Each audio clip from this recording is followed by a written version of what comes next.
bàbá wa kú tán wọ́n ẹ̀sẹ̀ àlọ́ kún wọn wá wọ́n máa da gbogbo rẹ̀ láàmú.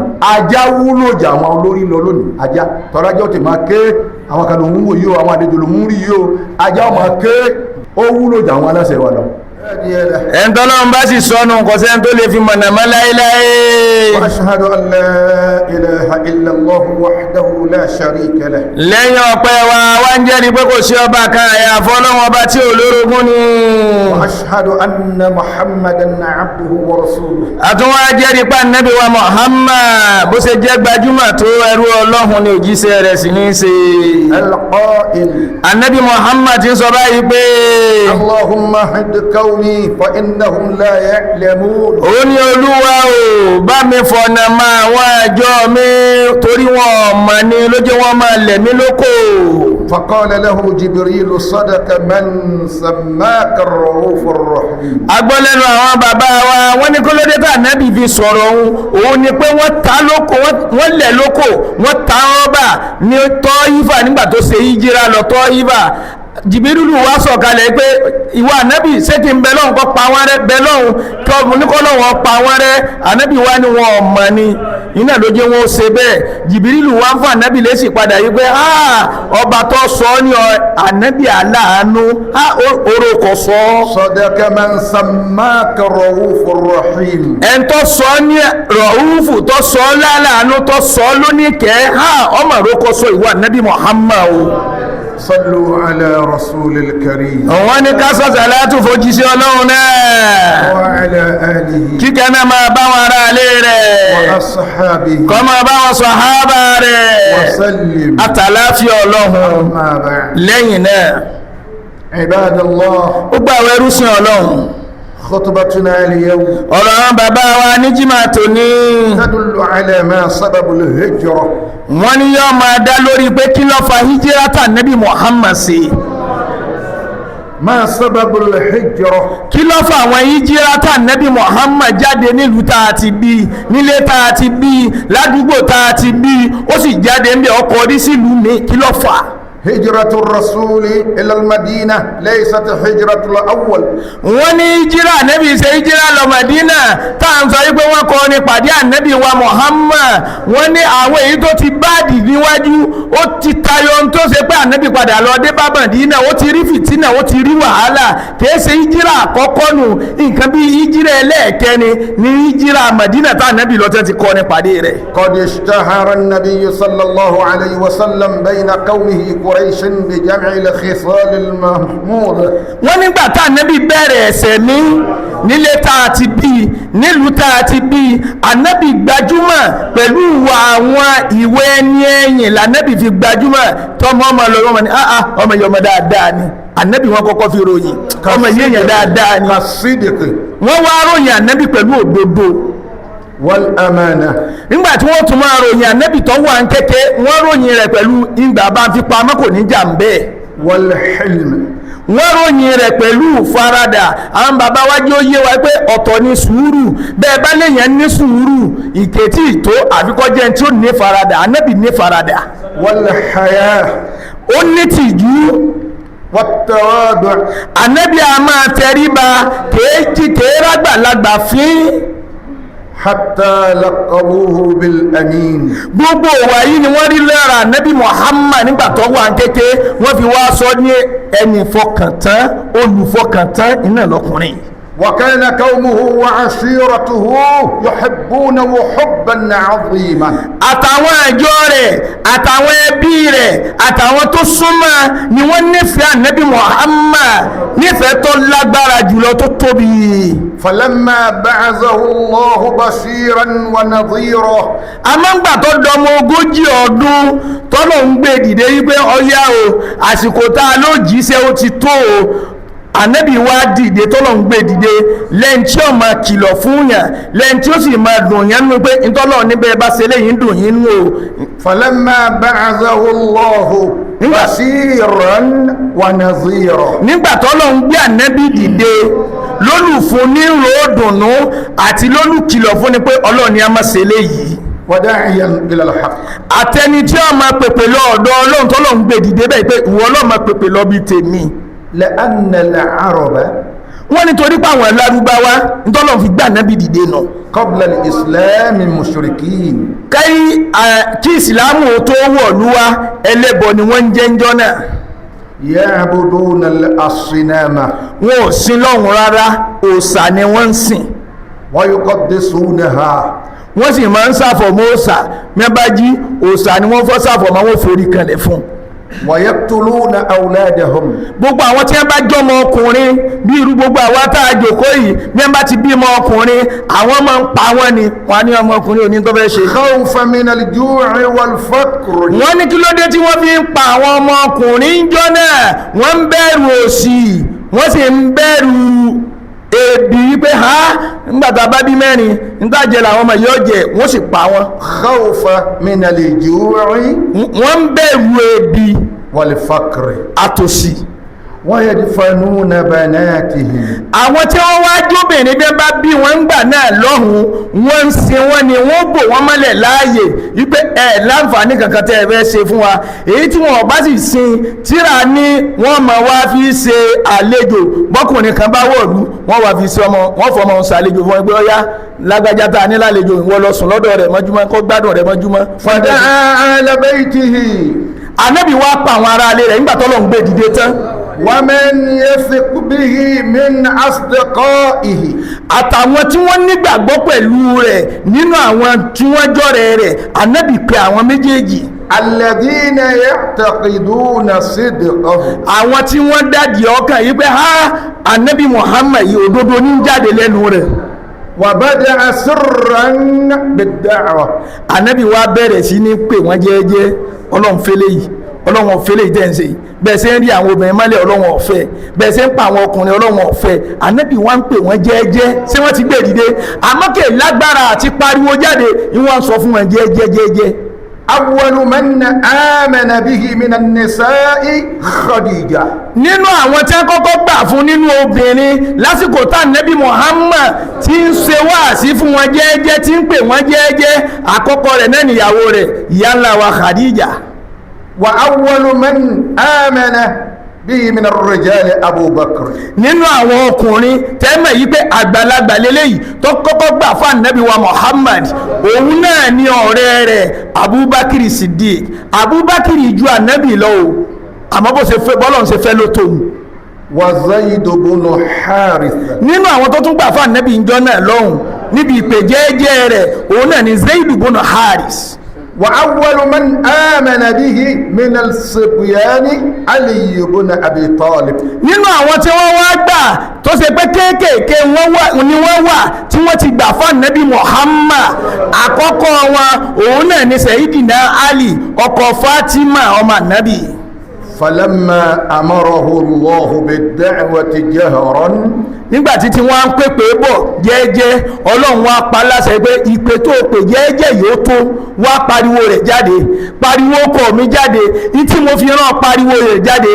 فصعد على الصفا ونادى قومه.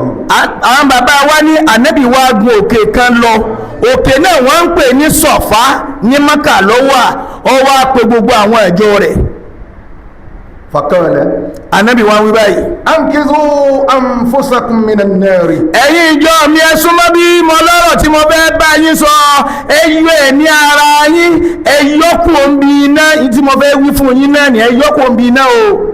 فإني نظير لكم من عذاب شديد. torí èmi tí mo dúró wájú yín yìí olùkìlọ̀ mo jẹ́ fún yín níbi ìyàtọ̀ Ọlọ́run fi jẹni tí bá pa ni níbi ìyàtọ̀ Ọlọ́run fi jẹni tí bá ń ṣẹbọ pẹ̀lú rẹ̀ níbi ìyàtọ̀ Ọlọ́run fi jẹni tí bá ń ríyàn mọ́lẹ̀ láàyè ẹ yọra yín bẹ̀ o. فإني نظير لكم من عذاب شديد. torí pé olùkìlọ̀ mo jẹ́ fún yín níbi ìyà Ọlọ́run tó le kokoko tí ó fi jẹrú àwọn èèyàn bẹ́ẹ̀.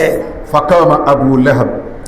wọ́n ní Ànábì ń sọ ọ́fẹ́ mọ́tì sọ́délẹ̀ Abu Lahab dìde ńlẹ̀. تبا لك يا محمد. ọ̀nà wọ́sà Ànábì Muhammad ó ní ẹgbẹ́ kọ́ máa bá ọ pẹ̀lú ẹnu rẹ tó fi dìde tó ń sọ̀rọ̀. هذا جمعتنا. irú wa yìí àwọn tó tún jù wá lọ yìí. هذا جمعتنا. ṣé torí rẹ̀ ló fi kóru wa yìí jọ. هذا. ṣé nítorí eléyìí. jama'tana ló fi kó wa jọ. فأنزل الله سورة اللهب ọlọ́run wa sọ súrà kalẹ̀ òun náà ní súrátù láhàbì ẹlòmíràn mọ̀ tí wọ́n ń pè ní súrátù láhàbì òun náà ní tábàtì yádà. فبدأ الفتنة lẹ́yìn ìgbà tí tàbátì yádà ṣẹlẹ̀ tó sọ̀ kalẹ̀ tọ́tọ́lọ́run fi ṣépè lábù láhàbì padà pé ìwọ ṣépè lánàbì fìtínà bá bẹ̀rẹ̀ fún ànábì. وتبدل حب قريش لنبي بغضا ìfẹ́ tí wọ́n ní sànábì láti kékeré tí wọ́n mọ̀ yí pé olùfọkàntán ni ó di tí wọ́n ń kórìíra ànábì Muhammad. وقربهم له بعدا ìsúnmọ́ ẹjẹ́ tọrọ àforíjìn lọ́dọ̀ Ọlọ́run aláforíjìn ni kó foríjìn wá.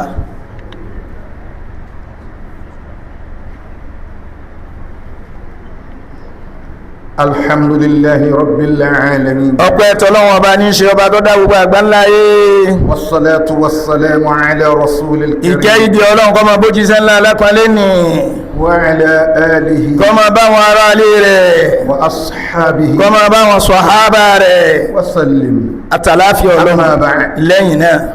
وأخذت قريش تضي الرسول lẹ́yìn yìí pé fìtínà bẹ̀rẹ̀ wọ́n wá dìde àwọn ìjọ rẹ̀ àwọn ìdílé rẹ̀ wọ́n dìde wọ́n bẹ̀rẹ̀ sí ní sí ànábì ń sùtá وتستهزئ به wọ́n sì fi ń ṣe yẹ̀yẹ́ bí máa ń kọjá lọ́wọ́ mọ̀ fàlásọ eléyìí ló jíṣẹ́ eléyìí sì ń pè rẹ̀ ló jíṣẹ́. ويضربونه في صلاته bá ànábì bá ń kírun wọ́n kó lúlù ya lórí ìrun náà. فزاد النبي استمرارا في نشر الدين ànábì ò jẹ́ kí lẹ́yìn okòhun lágara ànábì tún wá ń lékún lẹ́ni tó ṣe wípé ń fún ẹ̀sìn kí bọ́lọ̀ ṣe ní a ṣe ní bọ́lọ̀ ṣe ní a wúwà ní. فأخذت كل قبيلة تعذب من أسلم àwọn kùrẹ́ṣì àwọn ará ànábì àwọn náà wá rí i pé sọ olóòní dúró níbi àwọn fún ẹ̀sìn kí a sì máa wọ ẹbí kọ̀ọ̀kan kí a máa wọlé tó kọ̀ọ̀kan kí. فأخذت كل قبيلة wọ́n wá àwọn kùrẹ́ṣì wá mú gbogbo agbègbè kọ̀ọ̀kan wọ́n mú قبيلة wọ́n wá mú ìdílé kọ̀ọ̀kan wọ́n mú ìdílé kọ̀ọ̀kan tu'adhibu man aslama minha gbogbo ẹni tó bá ti gba ìsìláàmù nídìílé kọ̀ọ̀kan wọ́n wá ń jẹ ń yà. lápèjúwe sílé ajíkòbí lẹ́wà yìí ilé ajíkòbí gbà kó ọ̀yà talọ́gbà ìsìláàmù bẹ́ẹ̀ ẹmú ẹ jáde ilé kìíní nù ní ilé ojú ẹkúnnù lọ́ọ̀kan lọ́hún ni talọ́gbà ìsìláàmù bẹ́ẹ̀ ẹmú kọ̀bíìlà ìdílé kọ̀ọ̀kan ẹni bá ti wá gba ìsìláàmù bẹ́ẹ̀ ojú ànábì rí mọ̀ púpọ̀ ànábì rí wàhálà o ànábì rí dààmú òun làwọn wá dé lónìí là ń kéwú lákàn gbówó kì ń tó pílẹ̀ rẹ̀ ìyá ní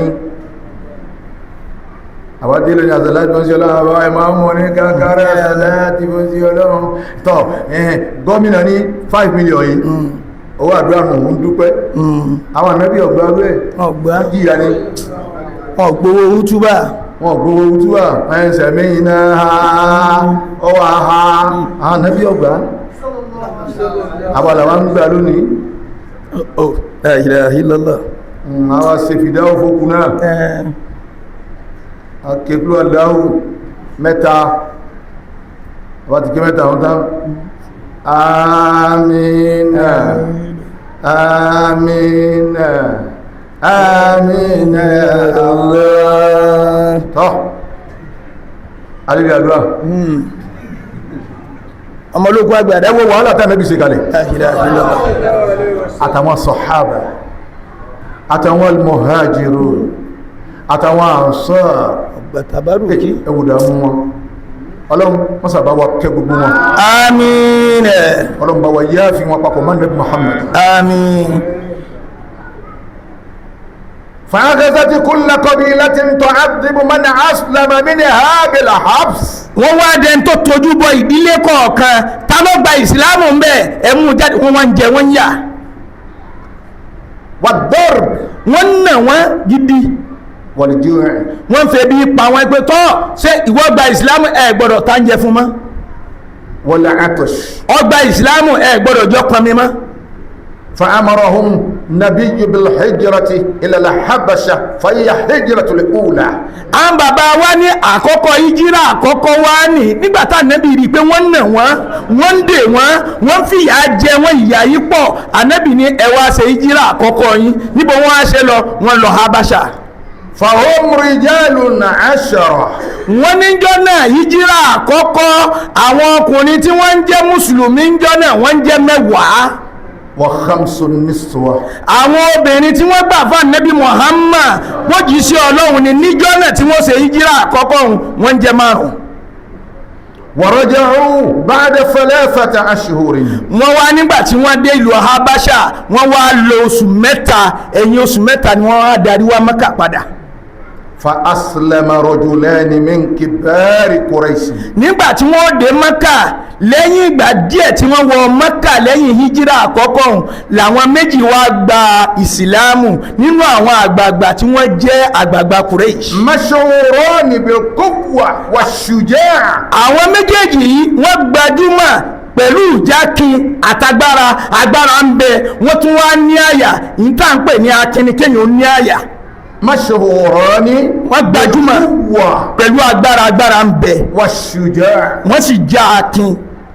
وهما حمزة وعمر بن الخطاب. àwọn méjèèjì náà wá ní àkọ́kọ́ ni ẹni tá a máa ń pè ní Sayyidina Hamza táàmù aláwọ̀ fíìmù wọn nínú ọdún Sayyidina Hamza òun náà gba ìsìlámù àkọ́kọ́ nù. ẹlẹ́ẹ̀kejì ni Umar bin Khattab. ẹ máa wo fíìmù wọ́n ṣe fíìmù kalẹ̀. wọ́n máa ń ṣe nígbà táwọn kékeré. àwọn ṣe fíìmù kalẹ̀. àwọn máa ń so fíìmù wọn tí wọ́n fi háàtì wọn. nígbà táwọn kékeré tí wọ́n fi háàtì wọn.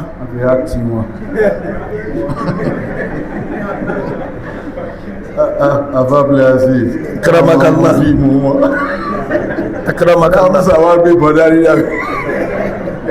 ẹ̀bẹ̀ gbogbo fíìmù ni wọ́n háàtì ní. fa'azallahu al-islam bi islamihima. wọ́n láwọn méjèèjì yìí ọlọ́run wá fi wọ́n pọ́n ìsìláàmù lé torí bá nábì tí ń ṣàdúrà pọ̀ sallallahu alayhi wa sallam.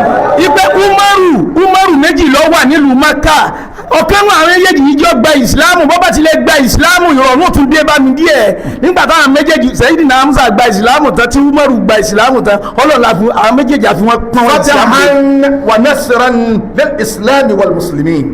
àwọn méjèèjì gbígba ìsìláàmù wọ̀nyí àwa fi ń jẹ́ ìṣínà àtànàṣe fún ìsìláàmù àti àwọn mùsùlùmí. wa hasaratan ala al-mushrikin. òfó wá sí àwọn kèfèrí ńjọ́ náà torí pé àwọn méjèèjì yẹn ni abiyì ni wọ́n inú wa ń bí wọn pé àwọn mọ̀ ṣòfò àwọn méjèèjì kúrò láàrin àwọn. فعزموا على قتل محمد صلى الله عليه وسلم. ibi tí wàhálà mi ti wá dìde lẹ́nu. صلى الله عليه وسلم. ibi tí wàhálà mi ti wá dìde lẹ́nu nígbà táwọn méjèèjì gba ìsìláàmù tán àwọn náà wá lé ní pé èèyàn ńláńlá ló kó nínú Mẹ́kà lára wa yìí àwọn apọ̀nbi tó ọba dé yìí. ومنه عنهم لأرزاق 3 سنوات. wọ́n wá ní gbogbo téèyàn máa ń jẹ pátá gbogbo tí ń jẹ́ jíjẹ múmu níná nílò ọ̀kan kan gbọ́dọ̀ tọ́ sí wọn mọ́ láàrin ọdún 3 ni wọ́n fi tánjẹ fún àná bí àtàwọn sàhábà. oúnjẹ àrí ọ̀tà fún wọn mọ́. ẹlẹ́wà ọ̀tà fún wọn mọ́. oúnjẹ ga ọ̀tà fún wọn mọ́. kọ́dà kànga wọn ti pa ní ẹgbọ́dọ̀ débẹ̀ pọn mi. ẹwòdà mú tí wọ́n rí o. odidi ọdún 3. wọ́n wá ṣe bẹ́ẹ̀ fọdún 3 fún yàn nítorí pé Islam nítorí pé ahad ẹyọ̀kan lọ́lọ́run ẹwò ìyà tí wọ́n jẹ. bí ọba yé wa pápẹ̀júwe táwọn bàbá wa bá ṣe bí ọba yé ọ òun ni pé kọ́ ọmọ owó náà nípa ńlẹ̀ kan kí wọ́n mọ̀ wá ní jọ́kan náà èlò tíìfì nínú sọmọ pọ́ yarí wọn ò rí táwọn fẹ́ yarí sí lọ́rùn. ọdún 3 bẹ́ẹ̀ ni wọ́n fi wà nínú ìdààmú yìí wọ́n wá ń jẹ tí wọ́n bá rí ọ̀rọ̀ di pé àwọn ń gbẹ́ ilẹ̀ ilé ẹgbẹ́ ẹ máa gbẹ́ ọ̀yà kan mú ẹ bá wá kan mú ó bu yẹpẹ̀ wọ́n fún ẹ wò dà wọ́n rí Ànábì sì ń bẹ láàrin wọn. ẹ bá gbọ́tọ́lọ́ bá ń pòun fẹ́ rí gbogbo nǹkan jẹ́ Ànábì kọ́dà àtẹ̀yí tí ó tún máa sí Ọlọ́run fi ń lo agbára rẹ̀ ni wípé òun nìkan lòun mọ̀ jù òun nìkan lòun sì pé ànábì ọ̀sẹ̀ lọ́wọ́ sallallahu alaihi wasallam. kí lọ́sẹ̀ tí yẹn nínú ìtawà ń sẹ́yìn kí lọ́sẹ̀ nínú ìtawà ń sẹ́yìn gbogbo gbésí ayé rẹ̀ ń fi ń sáré àwátá jókòó yìí àwa lè ń mọ̀ rẹ̀ La ilaha illallah. àwọn tiwa tòní tí wọ́n ń jálàsẹ̀ wa ẹ̀sọ́ àrí wa tí wọ́n sákàrí àrí wọn sá ẹ̀ ń pariwo lórí rédíò ọ̀fẹ́ ni prepaid ẹlọ́kùn ọba yìí dé wọ́n bá ti dé tán báyìí ọ parí nìyẹn ẹ wà ra káàdì ẹ máa sanwó kọ́ lọ bẹ̀ wọ́n ní ẹ bá ń gbé tèmi. ọ sanwó ni oní 150 èyí táwọn àgbà sí mọ́sálásí yìí tí gbogbo àdúgbò wa ìbáwà dáwó tá a gbà ní mẹ́ta 160 ni wọ́n sì ń gbé ọ̀fẹ́ ní àṣìyẹ́ nìkan já wọn ipe kí ní ẹ máa sọ̀fẹ́ ẹ máa sọ̀fẹ́ o. àrí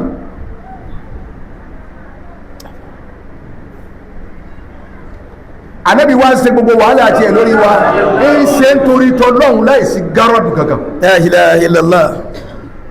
ọ̀sáré wa ọ̀dàmú wa ọwàhálà lórí wa ṣe bẹ̀ kalẹ̀.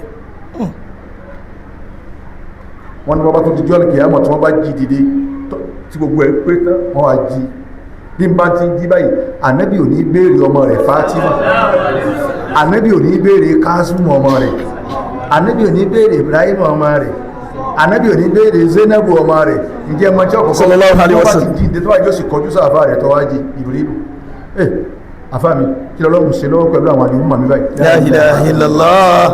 àwa ní tún béèrè kò béèrè fámílì àwọn yìí ni àpọ́nlé ní lọ́lọ́run ṣe fún nẹ́bí bẹ́ẹ̀ nìkan bá bá dé àìdáwà ní ẹ̀dá gbọ́n fún nẹ́bí Àyùbá bẹ̀yìn ọmọ mi ń bẹ lọ́sibí ìtùnú pé gbọ́n báyà ọlọ́bà nẹ́bí sàká àmọ́ tó bá dúró bẹ̀rẹ̀ tí ń gbé ṣàánú mi ọlọ́run ní gbẹlẹ́yẹ ẹ̀yìn ọlá nẹ́bí Muhammad dáadáa ọlọ́lọ́mọ yìí tí ó mú kó yá ìlú gbogbo àpọ́nlé ẹ̀ lọ́lọ́run wá dá padà àwọn yìí ni ọlọ́run wá kó fún nẹ́bí pẹ̀lú gbogbo wàhálà tó ṣe wàhálà wo ni wọ́n ṣe lórí wa nìsìn wàhálà wo níjọba ṣe lórí wa ẹni bá tún lágbára tó tún lóhun ọgbà wálé wọn a tún ní ọgbọ́dọ̀ sí bọ́ọ̀nà ibìkan bá bàjẹ́ ní ìsìtàbárò lówó kan lárúgbò pé a ní tí mo lè ṣe ní ẹjẹ́ ń ṣe wà láyé ọlọ́kọ̀tù tọ́ bá tó bẹ̀ tó lówó tọ́ wá gbé ọ̀dà láti ìyànà jẹ́ ń gbẹ̀ lọ́lọ́jẹ́ ọwọ́ á dàdé ogolówó ìwọ́n lówó ọlọ́kọ́ tí wọ́n bá múra ó lẹ́wọ̀n ẹ̀ sì ṣe àbíkárẹ́ lọ́wọ́ kankọ́ lọ mọ́ òrò nísìn kókó ìjọ kókó gbogbo ẹ̀jọ pé kún ọmọ rọ́nà gbàgbà tíjọba òkè tó parí ìtàn ṣe yìí kọ́wà standard ẹ̀jẹ̀ wọ́n ẹgbẹ̀gbọ́ òkódóró ọ̀rọ̀ bàbá olówó tó ṣe bíríjì wọ́n ti gbé ń bẹ ní correctional center lókè ìkúra ẹwùn kan ọba ya ẹ̀ sì ṣe àwọn káríà wá pọ̀ ní mòrò àwọn káríà obìnrin wọ́n ń gbé àwọn yóò ìjọba wá gbé obìnrin ọwọ́ akọ́kọ̀ ní rìn lẹ́ torí bí dáyàdé tí wọ́n dáyàdé yọ̀wọ̀ àrùn márùn rìn lẹ́ yà gínìgínì wọ́n lọ́mọ ìgbòmí òdúgbò ní àwọn ọfà yàwó yàwó Ànábì wá sáré gbogbo wa kalẹ̀ sallallahu alaihi wasallam wọ̀nyí náà Ànábì sáré wọn lọ́bàá mọ̀ pé báyìí ni wọ́n sì ayé ní kọ́lá Ànábì òní sátì wọn náà yàlá ń jẹ ìdààmú ló bá wẹ̀ bàbá sùn ààríbi sùn dáadáa bá ti ń sùn tẹ́tẹ̀lẹ̀ a sì níjọba tí wọ́n kápá pé ó yá sójà ẹ máa lọ ẹ máa bọ̀ ní gbogbo community kọ̀ọ̀kan wọn ní sí bàbá wa kú tán wọ́n ẹ̀ṣẹ̀ àlọ́ kún wọn wá wọ́n máa dá gbogbo rẹ̀ láàmú ajá wúlò jà àwọn olórí lọ lónìí ajá tọ́lájọ́ ti máa ké àwọn kan ló ń wò yíò àwọn àdéjò ló ń rí yíò ajá ó máa ké ó wúlò jà àwọn aláṣẹ wa lọ nígbàtí wọ́n nìkan lọ bì kan tó gọ́ọ̀rùn bí mọ́tò tẹ̀lé wọ́n nìkan sójà ń bẹ nù wọn civil defense ń bẹ nù wọn àwọn tí mú yẹn fún bẹ́líìtì wọn tí wọ́n lè ṣe bẹ́líìtì wọn ni wọ́n máa mú fa ẹ̀tọ́ káwọn náà lẹ́yìn ṣé wọ́n máa na kálukú bẹ́líìtì ni yẹ́lò fífà kọ́páàsì ọkọ̀ ẹ̀tún káwọn náà lẹ́yìn odidi ẹnìkan lọ bí kan èèyàn bí 100 tẹ̀lé wọ̀ nìkan jọ́tọ̀ bá ń lọ sàárè àwọn òun níwà tẹ̀lé ọ Allah. ẹwà wọ́n dàmú ànẹ́bùwà Muhammad sallallahu alaihi wasallam. ẹwà àwọn tó tẹ̀lé wọ́n dá ìyàwó lẹ̀ wọ́n dọmọ́lẹ̀ ẹni ó níyàwó mẹ́rin la ilaha illallah nígbà wọ́n tún dé Madina ẹni ó níyàwó mẹ́rin wà nẹ́bì àwọn Madina nù mẹ́rin lè mẹ́rin mọ́ yọ̀dá mẹ́ta fún ọ fi fún àwọn tó tẹ̀lé ọwá kọ́mọ́ sí pé wọn ní níyàwó àwọn làwọn Ansar. àwọn Ansar nù wọ́n wá ń fún àwọn Muhajiruna ní ìyàwó eléyìí pé méjì náà mọ́ ní eléyìí tí mo ìṣẹ̀ṣẹ̀ fẹ́ ní múndíá ni wà nẹ́bì mọ́ yọ̀dá rẹ̀ fẹ́ni tí ọba tí níyàwó náà wọ́n tó tẹ̀lé ìwọ́lẹ̀ yọ̀dá ìyàwó ebo orí lásán lẹ́gbẹ̀ẹ́ fẹ́ǹsì ló múra yálà tí fún ó sì lọ́wọ́ nǹkan mi yákùrẹ́sù dédé bó ń wó ìyàwó rẹ̀ yálà tí fún ní ń fa ń sì lọ́ sí yákùrẹ́sù ń wo ta ló dó tí ìyàwó ẹwà wo wàhálà nẹ́bí Muhammad sallallahu alaihi wasallam. ẹwò dàmú nẹ́bí Muhammad sallallahu alaihi wasallam. gbogbo tẹ́ bá ń gbọ́ tẹ́nìkan bá ń gbé lórí Facebook nípa Islam ẹ má dáhùn lakum dinukum waliya din. ẹ má dẹ́ni kankan lóhùn ẹ má kọ́lá kẹ́ni kan máa sọ pé lẹ́nu wọn kan máa pé rí ọlọ́run eré àlá àyín fọ́ ẹ má dá wọn lóhùn gbogbo ẹ̀ ló sojú ọlọ́run ojú ọlọ́run tó gbogbo ẹ̀ ọlọ́run sì mọ gbogbo ẹ̀ yín sì ń gbọ́ gbogbo ẹ̀ kí wà ń tiẹ̀ bẹ́ẹ̀ bá tó lẹ̀ ń dá wọn lóhùn wọ́n tún máa yàkàyàkà ọlọ́run wọ sí ó sì máa ta wá ẹ fi wọ́n lẹ̀ ní ọba tí èkánjú múyàn ọba tó ní àwọn ìyà oríṣiríṣi lọ́dọ̀ ẹ mọ́ sọ fún yín gbọ́nà fẹ́ múnà mọ̀rúdù wọ́n ọ̀yọ́ dà sí wọ́n ọ̀yọ́ áké sí wọ́n ọ̀yọ́ bọ́ sí yẹmúyẹmú lọ́wọ́ mú rẹ̀ ọ parí yẹmú kan single mosquito lọ́wọ́ imú rẹ̀ ẹ tó ní ọlá tó sì ní agbára láyé yọ́nà ó ní náà tiẹ̀ ọlá lìjẹ́ náà tiẹ̀ nínú ayé kan tiẹ̀ wáyé náà ni lórílẹ̀ kan tiẹ̀ wáyé náà ni ọlọ́run ní yẹmúyẹmú lọ́wọ́ mú ẹ̀ ọ parí níbi ọba lọ́nà La ilaha illallah. ọba jòkó lórí àga ọlá rẹ̀ ó yẹ̀yẹ́ mọ́ ìjọ́dẹ̀ ní sí ń fọ́ rẹ̀ létí pàwọ́ tó sèmi díẹ̀ ẹwọ bóhun yẹ̀yẹ́ mú ti dùn tó ọlọ́run dákun mọ́ padà lẹ́yìn wa ẹwọ ohun yẹ̀yẹ́ mú ti dùn tó bẹ́yàn bá ní sùúrù tó máa ń kún yàn máa gbọ́ ohun ẹ̀ àmẹ́hẹ́ tiẹ̀ nísìlẹ̀ pàtẹ́wọ́ yìí kó lẹ́yìn máa fọ́ rẹ̀ létí jọ́ mi tó gbà ọ̀rọ̀ ọmọ pọ̀ bọ́bá bà lé ọfẹ́ jí ẹ̀ wọ́n rí lọ́wọ́ bọ́bá gbárẹ̀ létí bọ́bá tún wá gbó ti gí ìbùnà wá wà bẹ́ gbà pé kó lè jáde gbogbo eré wá ṣe kàngu La ilaha illallah. ẹwọ lóhun ọlọ́run fún ara rẹ̀ ò tí àhándù ẹ̀bá ẹnu ẹ̀dá rẹ̀ nú ni alágbára ọlọ́run tí ò sí kankan mọ́ lẹ́yìn agbára ọlọ́run kò ságbára mọ́ Allah. lẹ́yìn ọlá ọlọ́run ọlábùṣe lẹ́yìn yìí kò ọlọ́run kò sí kò má Allah. lẹ́yìn yìí ọlọ́run kò sí yìí má Allah. gbogbo yìí tí wàá gbé wọ sàárè ilẹ̀ ọjẹ́ àwọn tí ń bọ̀ lánàá tí ilẹ̀ rọ́dà they are no more ayé sì ń jáyé àánú wà lànàbí wá sí tí lọ sallallahu alaihi wasallam. ẹ̀yin ìjọba wa ẹ̀yin náà ẹ̀ṣẹ̀ ìjírá inú ìjírá la wà yìí ẹ̀ṣẹ̀ ìjírá kẹ́ẹ̀kọ́ bí ọ̀dájú tẹ̀ ṣe pẹ̀lú àwa mẹ̀kúnnù ẹ̀bọ́ bí kẹ́ ṣàánú wa ẹ̀rí sí gbogbo nǹkan wọn ta ní ọ̀wà lóko kan oko etí lé lókù tí kálukú ń ro àwọn àlẹ́ ọ̀dákẹ́ nínú ọgbọ́n nìkan tí wọ́n wà látọ̀nà ẹ̀yìn oko etí lé mbọ̀lẹ̀ ń lọ ọgọ́lẹ̀ ní ìyànà àsàrò mẹ́rin ni bọ́bá yìí ti gbọ́ ohun mọ́tò yọ́kọ̀ sọkọ́lẹ̀ náà wọ́n rí kó wọn rẹ̀ nìkan yóò tún kúrú yóò tún bẹ̀rẹ̀ bọ́bá sì gbọ́tẹ́ nìkan sí wéé yọ́ tàgìrì yọ́ bá gbọ́ ohun mọ́sínì tí ò tí mọ̀ bí títí ń bọ̀ yọ́kọ̀ dúró ni yóò pé wọ́n ní mọ́sínì wọ́n gùn ẹwùn tẹ́ dálẹ̀ fún ìjọba wa ẹbá wá gbé tí èèyàn ńlá kan láàrin yín nígbàtí ọba ìdíjọ́ kẹrin wọ́n dà á lẹ̀ àwa tálíkà ládánà àwa lọ ayé kan ibọ̀ bá ń sìn yàn lọ ibì kan tètè ya kí fún wọn lé alájà wọlé ìyá ẹ lè máa wá mi o. ẹ lè máa wá mi ó ní sọmọdé sọmọ èdè pákó bẹ́yẹn sọmọ lọ gáréèjì mọ́tò nísìn àfikọ́ ìyàkíní fọ́tò plate number kọ́ ìyá mọ́tò kọ́ ọ̀dọ́gbọ́n súnmù dírẹ́fà kọ́ ìyá dírẹ́fà tó gbé wọn ni gbogbo nǹkan wá di ẹ̀rù ẹni a ti rí pé ó ṣòro tẹ̀lé jáde láyé lónìí ẹni tá à ń wora wa lójoojúmọ́ gan ó ṣòro bá lòdì ká tó abẹ́ni a ti rí pé a sọ̀rọ̀ gan amọ́rùkọ̀ ẹ̀gbọ́n tí mo ti gbẹ̀yìn ní tá a fi parí skul òun làwa àwa ń lọ ó lè sìn dé Ṣakí ọlọ́nu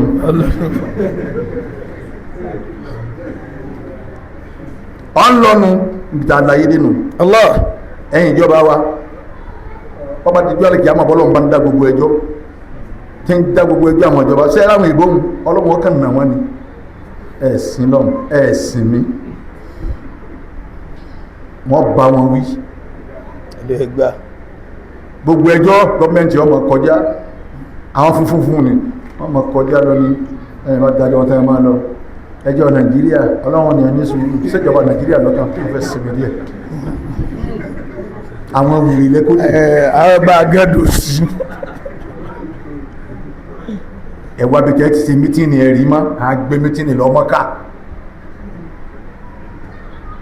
a lọ sí mítìnì bẹ́ẹ̀ ti kówó wa jẹ bẹ́ẹ̀ ti dà ti wa rú bẹ́ẹ̀ ti lọ yáwó tí àrọmọdọ́mọ tí yín náà yọ bá gbèsè ẹ̀lẹ́ ẹ wà lọ ya òun lẹ́ ti ṣe mítìnì bí bẹ́ẹ̀ ti ya ẹ ti pin tán lọ́hùn a wà sí bẹ́ẹ̀ lọ mọ́kà ni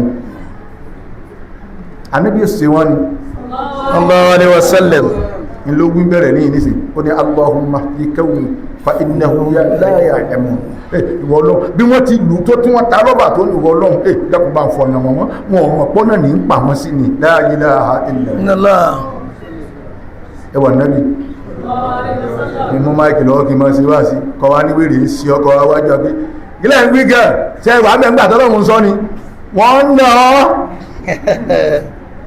ọ̀rọ̀ àwọn bàbá àdájí àgbà máa ṣe sùúrù àwọn nu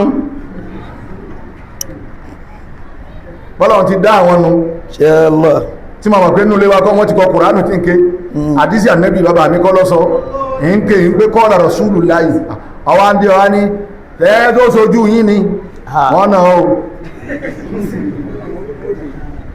ànẹ́bì wa ṣe gbogbo ẹ̀ ọgbàgbà mọ́ra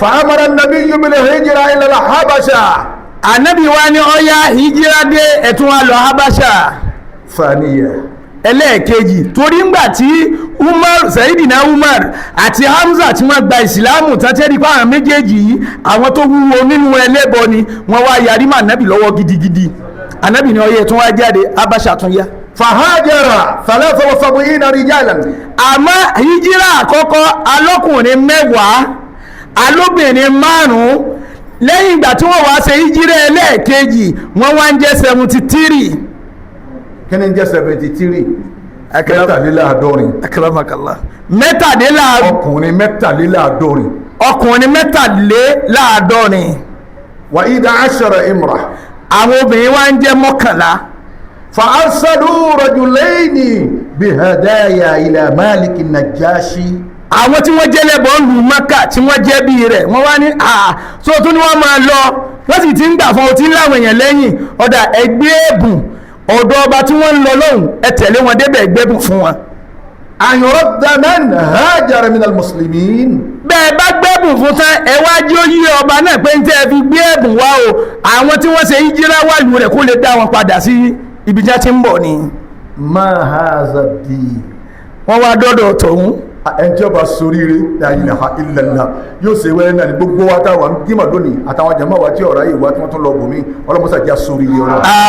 àmín. ẹ wo ọba yìí o bàbá kèfèrí ni o ọba táwọn jọ ànábì lọ́ba yìí bàbá kèfèrí àwọn tí yẹn lọ́rùn kankan wọn ni àwọn tí gbé ìmẹ̀jì rò kankan àwọn tí ipa òun dà tí wọ́n párọ̀ ọ̀run làwọn ń bọ̀ wọ́ sójà tẹ̀ ó ní my name is Michael my name is Michael àwọn ni ó ní mahazati ọba náà wá ní wọ́n tún gbẹ́bùn wá ká lè lé yín padà ẹ̀sìn wo lẹ gbé dání gangan. irú ẹ̀sìn wo lẹ gbé dání gan wọ́n tún fún yín lẹ́bùn pẹ̀kẹ́ fún mi irú ẹ̀sìn wo gan lẹ gbé dání tí wọ́n fi ń lé yín kí báyìí. ma hadha ad-din irú ẹ̀sìn wo lẹ gbé dání tí wọ́n fi ń lé yín kí.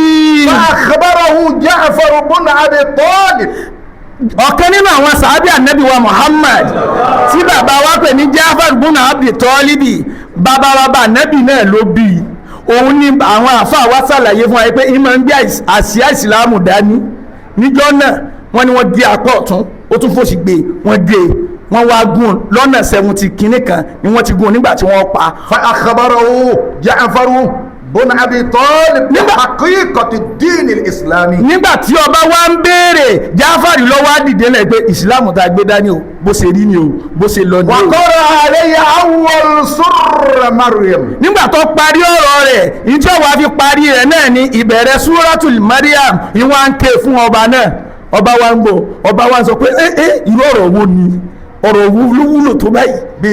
bí ìjọ tí àwọn àlejànú náà ń gbọ́ Al-Qur'ani. akramakallah. qul uhiya ilayya annahu istama'a nafarun minal jinni faqalu inna samina Qur'anan ajaba. ẹwọ ga àwọn àlejànú nù wọn ni irú ọ̀rọ̀ wọlé inna sami'na Qur'anan ajaba. àwa náà a gbọ́ Al-Qur'ani àmọ́ nígbà tá a gbọ́ ajaban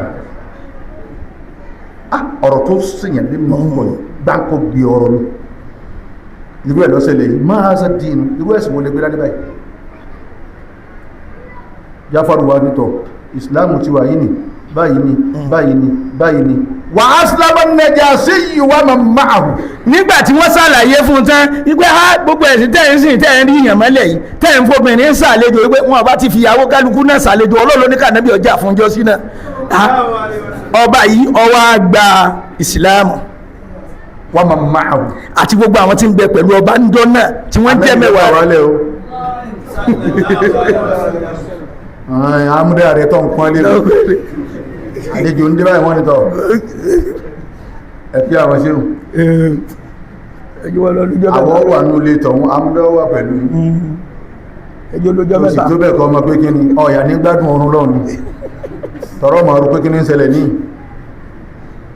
anábì kílíà gbogbo ẹ̀ sallallahu alaihi wasallam. Jáfàrù wa bọ́síwájú ọba yẹn ó ní sẹ́rí èyí táwà gbédé yìí tí ń bẹ lọ́wọ́ wa tí wọ́n torí ẹ̀ lílé wa tí wọ́n nà wáyìí tí wọ́n nà àfáà wáyìí à ń pààyàn yìí ọ̀fọwọ́ sí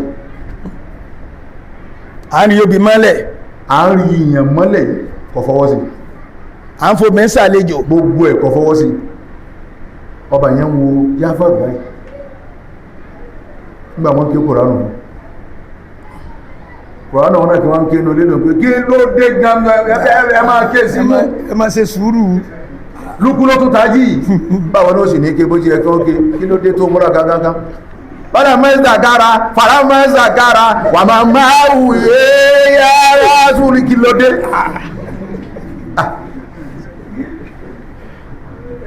tí wọ́n fi wọ́n yẹ̀yẹ̀ Kùránù ọ̀la kí ní tẹ́ ń ké gan tí wà dápọ̀ báyìí àwọn máa ń tají inú lé bó wí jẹ́jẹ́ bó fi sókè gbogbo ẹ̀mọ́ bọ́ pariwo kọ́ùlẹ̀ kan àwíjì harù bí wọ́n fi sẹ́rẹ̀ tí wọ́n á ṣíra ti mẹ́rin gbogbo wà nígbà tó di ọdún kẹwàá tí wọ́n gbé ànábì dìde lójíṣẹ́ ẹ má gbàgbé wípé nígbà tó di 40 years ni wọ́n gbé dìde pé yóò máa jíṣẹ́ nígbà tó wá dé ọdún kẹwàá lẹ́yìn ìgbà tí wọ́n gbé lójíṣẹ́ ọ̀hún in di 50 years tànábì di 50 years. a fẹ́ máa ṣe ìbomọ́ lórí wíwá yìí o tànábì di 50 ọdún akaramakala 50 ni 50 50 ọdún ogójì ní 40 ogójì ní 40 ẹlọ ọkọ bẹ́ẹ̀ ti máa sọ Yorùbá nítorí àwọn tí ń bẹ láàrin àwọn mìíràn kàwé bí. akaramakala.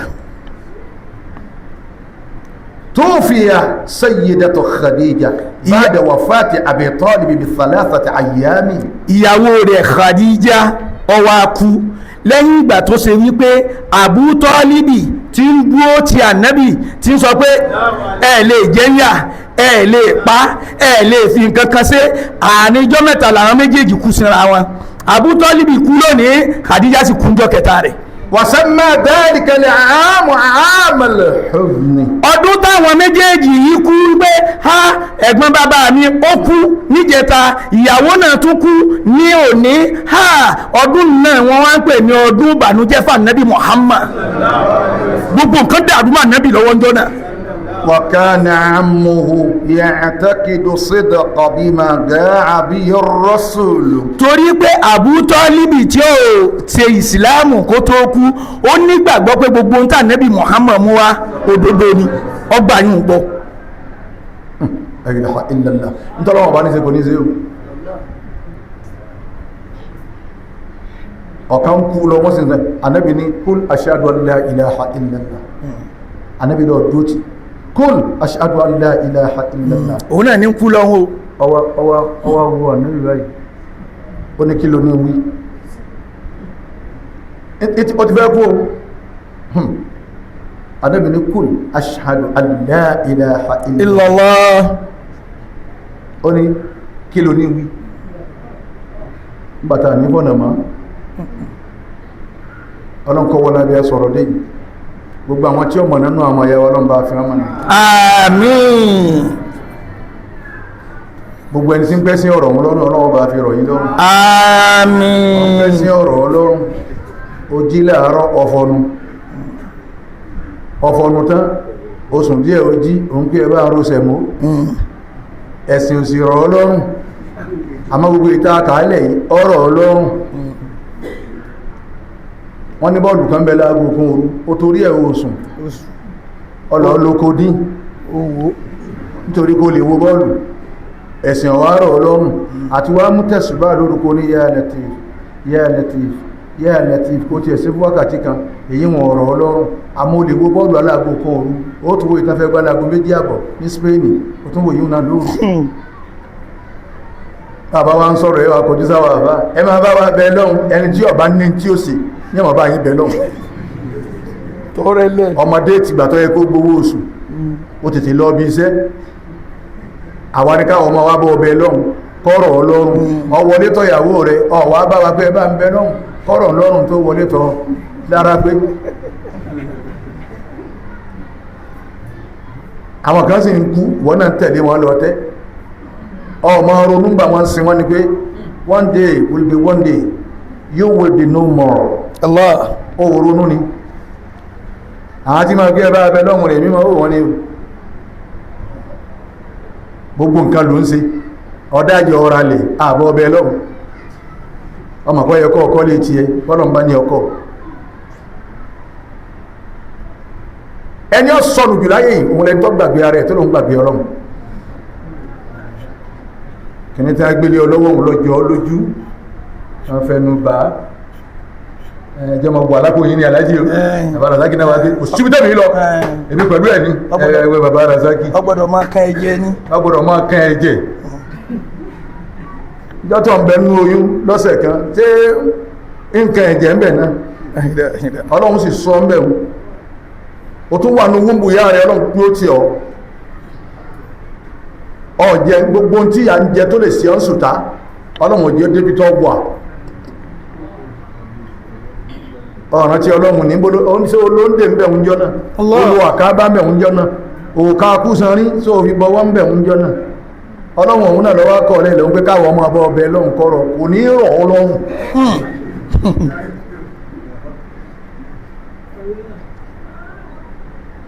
ọmọ yóò obìnrin tó yẹ kọ́ yàn lálẹ́ ọgbà ọbẹ̀ lọ́hùn ọ̀tẹ̀lé láti àyín fáá ó fi fẹ́ ẹ̀dẹ́ yẹn kọrin tọmọ ọmọ ń pè ẹ padà ẹ̀kọ́ sí kẹkà ẹ̀ẹ́sà sáàjì náà ni mama tí ń wá sáàjì náà ni tó fi fẹ́ ìdókò ẹyẹ ń kọrin tán ààbọ̀ ọbẹ̀ lọ́hùn èyí ojú oṣù olè lọlé kálukó jòkókó ronú ara ẹ̀ tọrọ àpẹta fi ń kú mọ́ Allah àpẹmọ́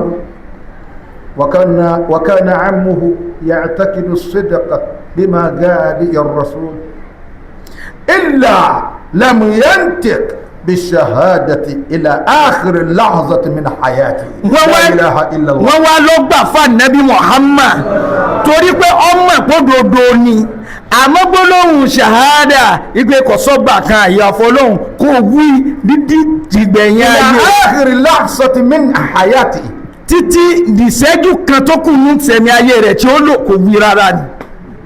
anábì fẹ́ gbẹ̀gbọ̀n ẹ̀rù wípé kó tiẹ̀ sùn kó sùn anábì wo wàhálà tó ṣe lórí mu anábì wo ìdáàbòbò tó dáàbòbò mu anábì fẹ́ gbẹ̀gbọ̀n ẹ̀rù pé kó tiẹ̀ sọ nígbà tó ní kọ́ ní ẹ̀ ń sọ pé àṣàdùn àdìdá yìí náà yìí láwù ẹ̀rì kò wí ṣe wàhálà ní lọ́bẹ̀ ìdájọ́ yẹn díwájú ọlọ́njọ́ kíyàmá ẹnìkan lè sọ lẹ́bàá fẹ́ sọ ìyá tó bí ànábì bàbá tó bí ànábì kan kò rí wọn jíṣẹ́ fún ẹwà ẹni tẹ́ bá ń gbọ́ tí máa ń wí kó ti kò ti yẹn iná ìwọ lọ dáná ọlọ́run torí èyàn dá gbogbo nǹkan báyìí ọlọ́run nìkan ni yóò kù sí ẹ filẹ̀ bẹ̀ ni ẹni pé gbogbo àwọn àgbààgbà àfà àwọn wọlé yìí ọlọ́run ẹnìkan sọ pa ẹ̀ nípa ìyá ànábì àti bàbá ànábì àfẹ̀yìn ó ń kéwù ti sin tẹ́ ẹ dé wọ̀nyí ọ̀dọ̀ yìí láti ń gbọ́ pé àgbọ́gbọ́ púpọ̀ gbogbo àwọn àfáwọn yẹn fílẹ̀ ní bí ọba alágége ti mọ kéwú tó rọ́dí Allahu ta'ala anhu àmín ìyá ànábì bàbá ànábì wọn sọ gángan wọn sọ bó ní ó rí bàbá alájẹ́ àgbà bó ti ní ìmọ̀ tó àti wọn sọ kankan ọ̀rọ̀ ànábì là ń gbọ́ lọ àtàwọn ẹbí ẹ̀ ẹ̀yìn jẹ́ pẹ̀lú àwọn akéwú àgbákò tẹ́ lọ ké bẹ́ẹ̀ láti ń gbọ́ gbogbo lọ́dọ̀ yìí bí ìpẹ́yìn lẹ da iná òun ni ọba tó sòrò ó gbè ń já Allah ọlọ́títọ́ ọkàn ọmọ ọmọ ọbẹ̀ lọ́wọ́ fún ni ọlọ́run dé ó bá yí ọ padà dé àmọ́kẹ́sì kan máa sọ pé ọwọ́ náà yóò di gbá àlìjẹ́ àmọ́ ẹlòmíì tẹ́ ẹrù pé bá ná ẹ bá ní àlìjẹ́ náà ni ní ọmọ ọmọ yìí lójú pé ààrẹ ayé yìí nù ẹ máa gbé ìgbà tẹ́tẹ́ rí ò dá ń gbàtà ń bẹ̀rẹ̀ yìí báńkì kò ní bá jẹ́ kan ọlọ́run ló mọ tí ń ṣe tọ́lọ́run fi wá fojú fo gbogbo wọn yẹn ìjọ oníṣẹ́ rẹ̀ kan tọ́lọ́run lè fojú fo asùntà ìsùn ọ̀n sọ kálukú lójú ọlọ́run mú ọ̀bẹ ọ̀la nẹ́ẹ̀tì ẹ̀tún wá lọ ní kíní kan tí wọ́n fi kó fóònù lérí bẹ́ẹ̀dì tẹ́nìkan ò ní mà lérí ibú ọmọ gbogbo ẹ wà á nà sérí bẹ́ẹ̀dì yóò sì gbé fóònù lóòótọ́ yóò sì gbé wáta la ilaha illallah irú ọpọlọ ni ó rí lò sójú ọ̀nà tọlọ́hun kan tí fóònù ló fi ń jí bájá tí ń ké lóru òní mo ti yájú kalẹ̀ mo jókòó ń ta ni gbogbo àwọn ọmọ wa ọlọ́mọsá wọlé anú Muharram táwà yìí bábà sí wọn bá ti fẹ́ àmín wọ́n sì wọ́n lọ́mọkọ́mọ ọlọ́run àmín wọ́n bá dọ̀wọ́ fatihima ishtadda tudhir rasul lẹ́yìn ikú àwọn méjèèjì yìí wọ́n wá bẹ̀rẹ̀ sí ní sí ànábì ń sùta wa yansuruna alayhi turaba wọ́n wá ń da yẹ̀pẹ̀ sí ànábì Muhammad anábì kí wọn lọ́wọ́ lérí ìrun báyìí la ilaha illallah wọ́n sì bú yẹ̀pẹ̀ wọ́n sì dà lé lérí báyìí ṣé wọ́n lè ṣe bẹ́ẹ̀ fún ọ ń kírun lọ aṣílẹ̀ yẹ̀pẹ̀ la ilaha illallah kí wọ́n ha yẹ̀pẹ̀ ní ọgọ́ta bá mú sí ìdáríyàn lérí tó mí sí kírun ẹ̀rọ àlàwà ń jà sówó útúbà yìí àwa wá ń jà sówó útúbà wọ́n sọ fún ọ pé mo kéwù mo ní pé orílẹ̀ ọmọdé lé ọ̀wọ̀ lérí èlò 10,000 wọ́n sàfihàn inú tí mo gbà lọ́dọ̀ sí àhámúsọ kẹ́kọ̀ọ́ alẹ́wù lọ́wọ́ apáyàn tó ní 10,000 ọmọ pa jura wa lọ ọ̀wọ̀ gbogbo ẹ̀yin tẹ́ ní àwọn nǹkan lọ́wọ́ ẹ dákun ẹ má halẹ̀ má wà náà ẹ lọ nú gbó ẹ lọ bá wa kó àwọn kìíní lérí ibú yìí jáde àwọn èèyàn wa tí wọ́n yìí ṣe lérí ibú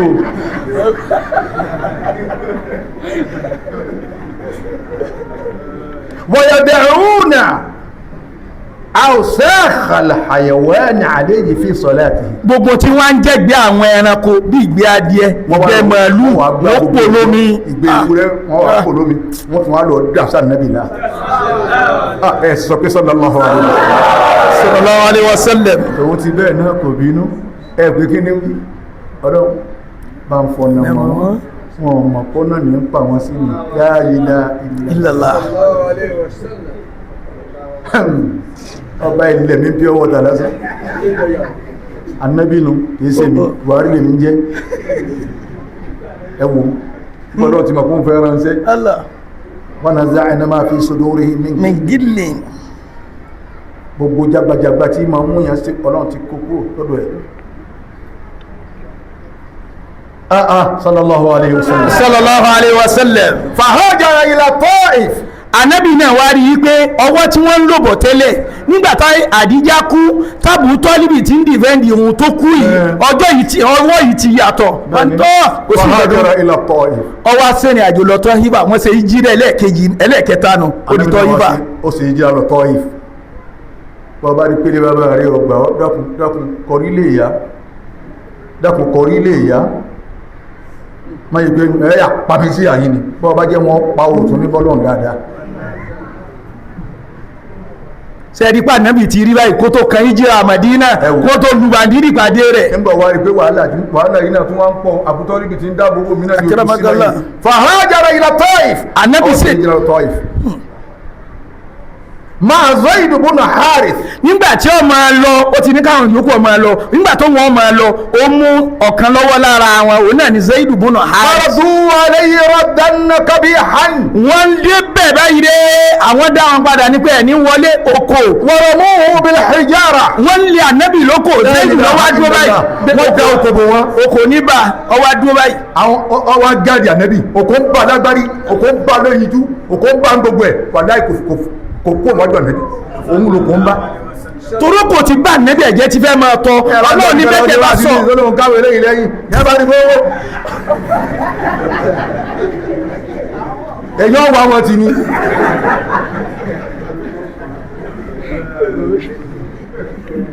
wọ́n gbówó wọn rọ̀ mọ́ ohun bẹ̀rẹ̀ hijara wọ́n lè wọn lóko wọ́n lè wọn gbogbo ẹ̀ harisan pé nisan gadi anabi láàrídà gbogbo tí wọ́n lè ìfaragbà ìbá anabi náà fa àmọ́ ní tí ń bá ọ̀pọ̀ òun ní gbọ́ ẹjẹ́ ẹ̀ẹ́sì tán wọ́n á sára wọn jọ ń bí ọmọ àtàwọn àtàrin náàbì láàrín ẹ̀ ní sí àwàdà kankan ẹwò yàtọ̀ jẹ ẹwò dàmú hátà sáàdà dám ẹ̀jẹ̀ fi ń bọ́lẹ̀ lára nẹ́bí òkú gbà fa akramahu Allah bil Isra'i wal Mi'raj bọ́ bá ṣe yẹn kan ni yóò àwà ní ọwọ́ àwọ̀ ìpé ẹni tí nítorí ẹ̀ jíyà tí nítorí ẹ̀ náà mi tọ́nà mi ń sẹ́ ìrírí àmọ́ ànẹ́bí wa ṣe yẹn bẹ́ẹ̀ wọ́n wá ọlọ́run wá pàn nẹ́bí lè pé Isra'i ọ̀dà ẹni tó rán ṣẹ́ máa bọ̀ wá wò wal Mi'raj máa gún sán máa bọ̀ wá ṣe Isra'i wal Mi'raj wá ọlọ́run lọ́dúnrún yàtọ̀ jẹ́ yìí bónọ́ọ̀sì nu máa bọ̀ wá wò mí máa gòkè bọ̀ ẹ̀ tó gbé bẹ́ẹ̀ kọ́ ẹ̀ gbé kọ̀ lọ ẹ̀yìn ń kéwù Sàtánì ẹ̀ gbé rọ wọn ń pa kọ̀ lọ àwọn fìdí àwọn náà nú àfa àwọn àgbákòónú àwọn àfá àwọn àdánwò àwọn àfá àwọn sọkúsọ àwọn àfá àwọn òwìkúwì tó wọnú wa wá láyé lónìí ẹ pé kọ̀ lọ gbogbo wa lápàdé wájú ọlọ́jọ́ kìíyàmà wa kayfa al-hijratu ila al-Madina. àwọn bàbá wa ní lẹ́yìn ìgbà tó ṣe Isra wal Mi'raj iná ló ṣẹ̀ṣẹ̀ wá ṣe ìjírà lọ Madina o àmọ́ bó ló ṣe wá rí bó ló ṣe ṣe ìjírà náà wọ́n ní pẹ̀lú yọ̀ǹda Ọlọ́run fi usbu'il qadim bọ́ bá di ọ̀sẹ̀ tí ń bọ̀ Ọlọ́run já máa bẹ̀ wọ́n ní àásọ̀rọ̀ ń pa ìjírà Nábì wọ́n ní pẹ̀lú yọ̀ǹda Ọlọ́run Ọlọ́run pa aláṣẹ káwà dáadáa ká sọ̀rọ̀ dáadáa ká nìní dáadáa ká jìnà sí gbogbo tí ọ̀dá tí ọ̀fẹ́ ká lè máa rántí Ọlọ́run bá fi sọ ẹjẹ́ dìde ká kírun Ọlọ́run gbà lẹ́sìn.